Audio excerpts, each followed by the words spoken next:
Hi, I'm Dr. Paul Haefner. Welcome to Sports Psych in a Minute, your weekly resource for insights and tips into the psychology of equestrian sport. This week I want to talk about an overlooked aspect of goals. So often when we talk about goals, we're talking about how do we form good goals. And in fact, when I talked about the 5 pillars of success, we talked about SMART goals, goals that were specific and measurable, achievable, that were relevant to what we're doing and bound by time.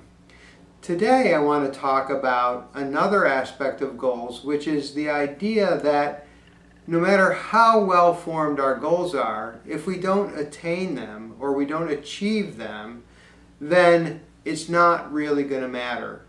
So what I want to talk about are a couple of things that may be helpful in helping us actually attain those goals that we set for ourselves. I read a research article recently that looked at the idea of what they called self-determination and what they called self-concordance, and explored how those two factors impacted athletes in their attaining their goals. And what they found, I thought, was pretty interesting. The first thing that they found is that when they were given autonomy in their pursuit of their goals, when their coaches allowed them to make decisions for themselves in moving forward, that contributed to the amount of effort that they put forward in working to achieve those goals. The second was this idea of self-concordance.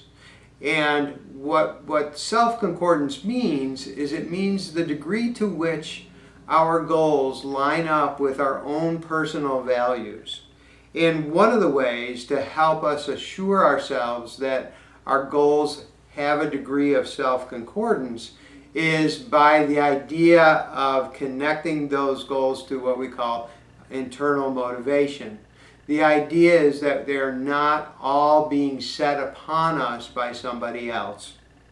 And when there is a degree of autonomy that's provided for by coaches, and when our goals line up with our own interests and values, what they found is that people made higher degree of effort in working to attain the goals.